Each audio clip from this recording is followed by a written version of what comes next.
Christ is risen. He is risen indeed. On behalf of the Monmouth College Chaplain's Office, Faith United Presbyterian Church, and Sugar Tree Grove Presbyterian Church, we welcome you again to this collaborative virtual Easter Sunday worship service. We're glad you're here with us. We will, just to let you know, one announcement, we will be celebrating the sacrament of Holy Communion during worship, but doing it virtually. So if you would like to take a minute now to go and find some bread, some juice, or some wine if you prefer, now would be a good time to do that. Now let us open our minds and our hearts to the presence of God in this place.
I invite you to join me in the call to worship.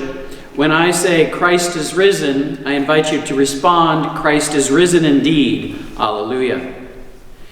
This is a day of rejoicing and gladness. Christ is risen. Christ is risen indeed. Alleluia. This is the good news we have received, in which we stand and by which we are saved. Christ is risen. Christ is risen indeed. Alleluia. That Christ died for our sins and was buried and rose again on the third day. Christ is risen. Christ is risen indeed. Alleluia. Christ appeared to Peter and to the 12 and to many faithful witnesses. Christ is risen. Christ is risen indeed. Alleluia. At last Christ came to us, that we might come to believe and proclaim this good news to the world. Christ is risen. Christ is risen indeed. Alleluia. I invite you to join me in a prayer for illumination that will also be a prayer of confession. Let us pray together. Living God, with joy we celebrate the presence of your risen word. Enliven our hearts by your Holy Spirit so that we may proclaim the good news of eternal and abundant life. In raising Jesus from the grave, you shattered the power of sin and death. We confess, though, that we remain captive to doubt and fear, bound by the ways that lead to death. We overlook the poor and the hungry and pass by those who mourn. We are deaf to the cries of the oppressed and indifferent to calls for peace. Forgive us, God of mercy. Help us to trust your power to change our lives and make us new. Hear us now as we take a moment for silent confession.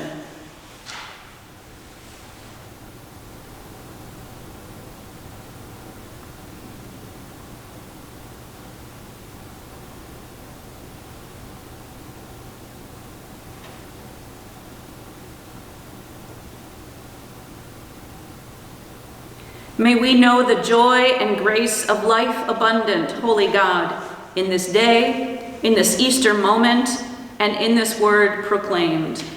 And I also pray that the words of my mouth, the meditations of my mind, and the feelings of all our hearts gathered here today be acceptable to you, O Lord, our rock and our Redeemer. Amen. Our scripture lesson this Easter Sunday morning is from the Gospel of Luke, chapter 24, verses 1 through 12. Let us listen to God's holy word to us today. But on the first day of the week, at early dawn, the women came to the tomb, taking the spices that they had prepared. They found the stone rolled away from the tomb, but when they went in, they did not find the body. While they were perplexed about this, suddenly two men in dazzling clothes stood beside them. "Why do you look for the living among the dead? He is not here, but has risen. Remember how he told you while he was still in Galilee that the Son of Man must be handed over to sinners and be crucified, and on the third day rise again." Then they remembered his words.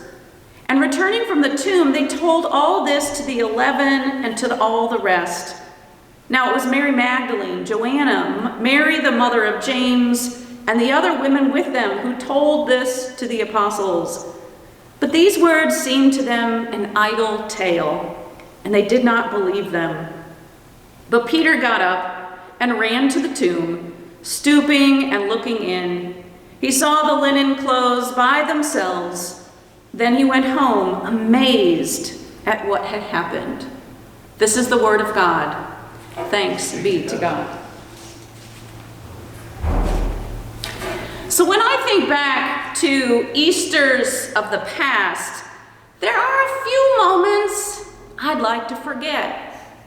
Like when I was serving my small church in North Carolina and had the brilliant idea to do a butterfly launch on Easter Sunday.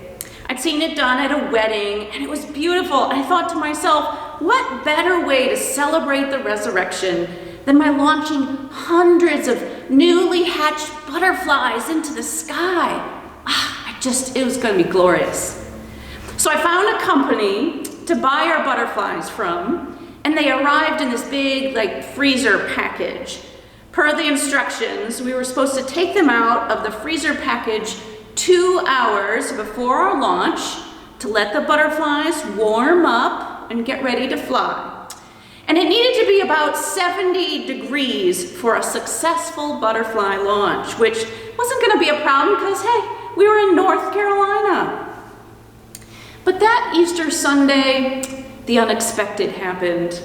We experienced a cold snap. Now, I don't think it got above 60 degrees that Easter Sunday, which meant our butterflies were in jeopardy.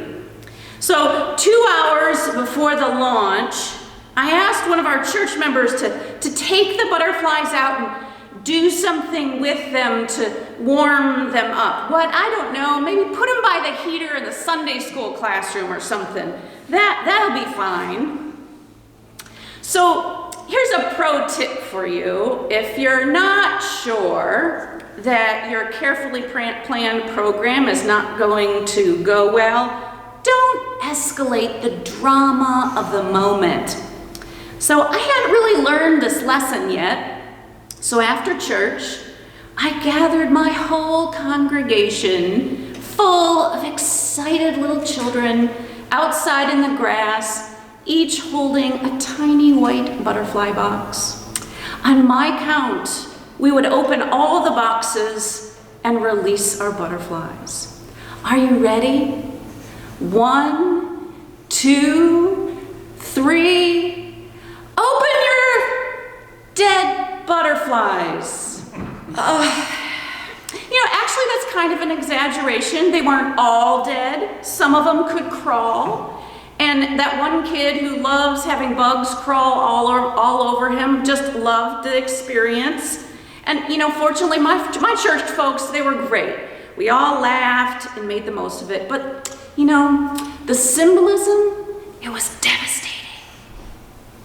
Another Easter moment that I'd like to forget was taking our kids to the Easter egg hunt in Monmouth Park the first year we moved here. Our kids were tiny then, just 1 and 3, and they loved Easter egg hunts. And this one boasted big prizes like gift certificates and bikes. What fun, we thought. So we naively arrived at this Easter egg hunt about 5 minutes before it started, thinking to ourselves, how many people can really show up for an Easter egg hunt in Monmouth, Illinois? Well, it turns out thousands of people can show up for an Easter egg hunt in Monmouth, Illinois. We had to park miles away. And when we finally got to the line where the kids would start from, they put this big siren went off from the fire truck, and well, let's just say it was more like an Easter stampede than an egg hunt, something we felt we needed to protect our kids from rather than participate in. Kudos to all the people that have organized that community event, but it just wasn't for us. Finally, I think I might like to forget this Easter Sunday. I mean, it's just not the same if we can't gather together as a church family. It's a bummer to preach to an empty sanctuary. Our family usually dresses all up for church on Easter and we take photos. This Sunday, since we're pre-recording on Friday, I think I'll just stay in my blue jeans and t-shirt. Yeah, maybe this is just one Easter Sunday we'd all rather forget.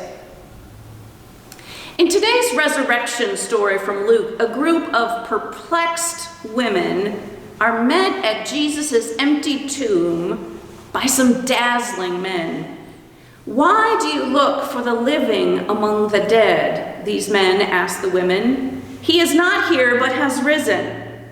Well, the women must have still looked perplexed. So the men added, remember how he told you, while he was still in Galilee, that the Son of Man must be handed over to sinners and be crucified, and on the third day rise again. Then, the text says, they remembered. Then they remembered? How could they have forgotten? I know there are some Easter moments that I'd like to forget, but if a friend told me he was going to rise from the dead, I'd think he was crazy, but I'm pretty sure I'd remember it. I know, but before I go and pass judgment on a small group of perplexed and terrified women, I really should consider their context a little more. This past week, I posted a chapel talk to our college's Facebook page on grief and loss. While prepping for this talk, I was reminded that denial, a form of forgetting, is a stage of grief. So perhaps when the perplexed women kept looking for Jesus among the living, forgetting what he had told them about his resurrection, they were simply acting out their grief over Jesus' death. And perhaps this Easter Sunday, when we are grieving the loss of our church families, our social connections, our traditions and rituals that brought us so much joy, we are looking to grieve through denial as well. Maybe we'll just skip this whole COVID-19 Easter Sunday and forget it ever happened. But the message to these women at the tomb, the message to them in the midst of their grief and loss and denial is actually a really good message for an Easter Sunday that falls on a global pandemic. The message was, remember. Remember how he told you, while he was still in Galilee, that the Son of Man must be handed over to sinners and be crucified, and on the third day rise again. Remember the resurrection. Now, to be clear, the doctrine of resurrection is not a denial of death, nor is it a denial of the pain and grief that come with all forms of loss. Instead, the doctrine of resurrection is our reminder that in God's world, out of the pain of death, out of the pain of loss, can come hope for new life. Because in God's world, death and loss are not the end. In God's world, death is never separated from life. Crucifixion is never separated from resurrection. The doctrine of resurrection reminds us that we can hope for life in the face of death and loss. And this good news, it's worth remembering. This good news is worth remembering not just on Easter Sunday, but any time we find ourselves in a dark place of grief and loss. The resurrection is worth remembering when your spring semester of college is canceled, leaving you to take all your classes online. The resurrection is worth remembering when, along with the economy, your career is going down the tubes and its death has left you hopeless for new opportunities. The resurrection is worth remembering when your family relations are strained and your marriage is breaking under the pressure of so much time together in close quarters. The resurrection is worth remembering when you are a first-generation graduate and your dreams of commencement have been dashed. The resurrection is worth remembering when your parents or your grandparents are living in a nursing home and your grief over not being able to be with them is killing you. The resurrection is worth remembering when your fear of death by COVID-19 has left you paralyzed and unable to function. The resurrection is worth remembering. It's worth remembering that in God's world, death and loss are not the end. It's worth remembering the good news that out of the pain of death and loss can come hope for new life. You know, there are all sorts of forgettable things about Easter. We forget where we store all those plastic Easter eggs and all that plastic Easter grass. We forget what pretty dress we wore to church on Easter Sundays past or what new tie we had picked out.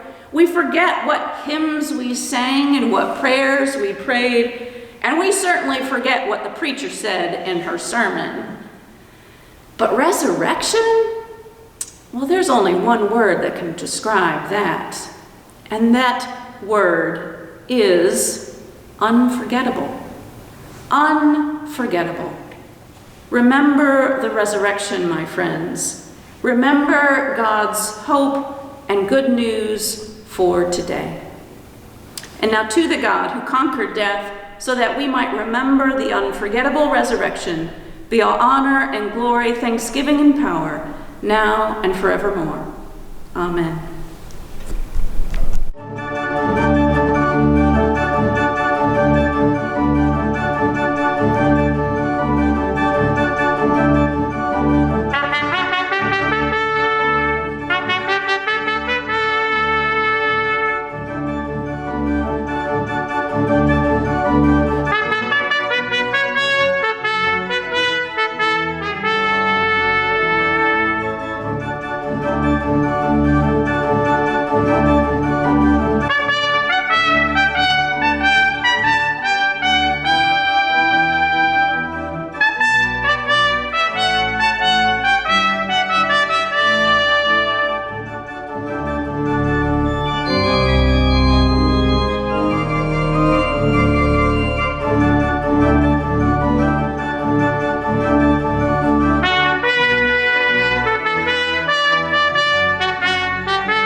In the PCUSA, we gather together at an open table, meaning that no one is excluded in partaking in this joyous occasion. Christ made no barriers for those who sought him, and we honor this example of inclusion. This is God's table, and God welcomes all. So invite you to join with us in the sacrament of Holy Communion. Let's now say our prayer of great thanksgiving. The Lord be with you, and also with you. Lift up your hearts. We lift them to the Lord. Let us give thanks to the Lord our God. It is right to give our thanks and praise. It is truly right and our greatest joy to give you thanks and praise, eternal God, our Creator. You brought light out of darkness and set the sun to brighten the day and the moon and the stars to illumine the night. You lead us by the light of your truth into the way of righteousness and peace. Therefore, we join our voices with saints and angels and all the faithful of every time and place, singing together.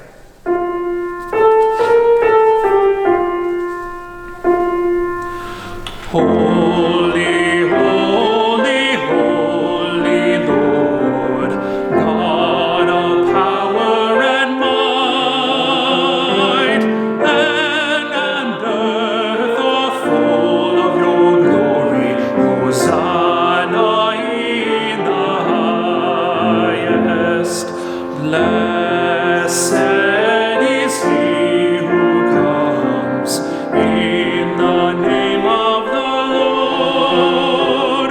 Hosanna in the highest. Hosanna in the highest. You are holy, O God of majesty, and blessed is Jesus Christ, your Son, our Lord. In his life we see your love. The world was dark at his death, but the light of his life could not be extinguished. From the grave he rose like the sun, with blinding power and radiant peace. People of God, great is the mystery of faith. Christ has died, Christ has risen, Christ will come again.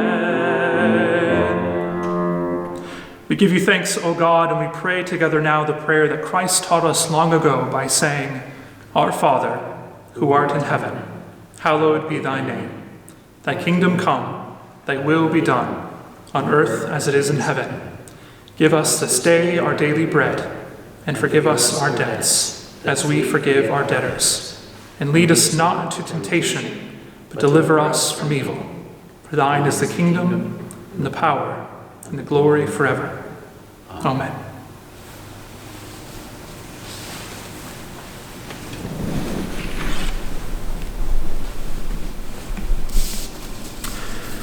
On the night that Jesus was arrested, he took bread, and after giving thanks for it, he broke it and gave it to his disciples, saying, Take this, eat. This is my body, broken for you. Whenever you partake of it, do so in remembrance of me. And in the same way, he took the cup, and after blessing it, he poured it out, saying, This cup is the sign of the new covenant, sealed in my blood, shed for the forgiveness of sins. Whenever you drink of it, do so in remembrance of me. Whenever we eat of this bread and we drink of this cup, we proclaim the saving grace of our risen Lord. These are the gifts of God for the people of God. Thanks be to God. Amen, amen, amen.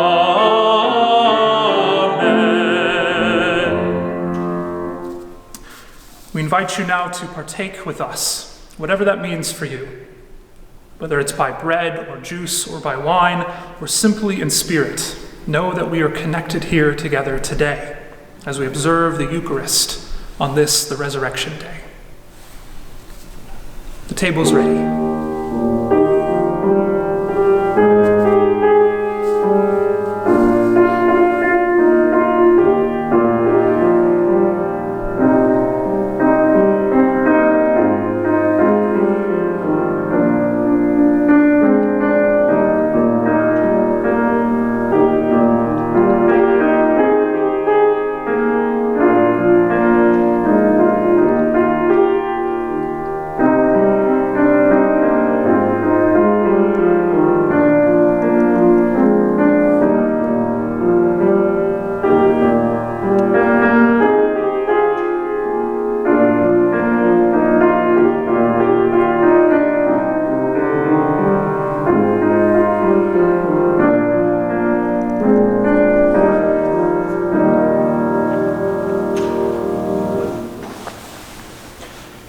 We give you thanks, gracious God, that you have fed us with this sacrament.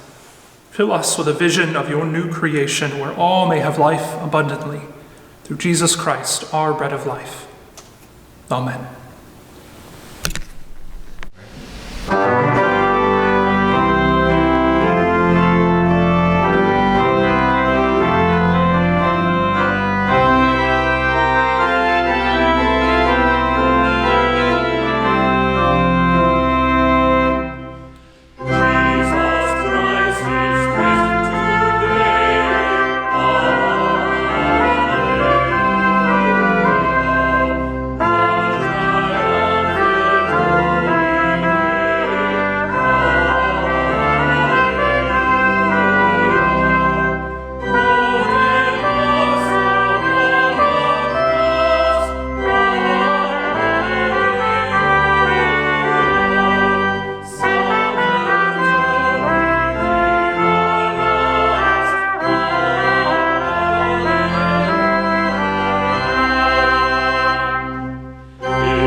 May the Lord bless you and keep you, be kind and gracious to you.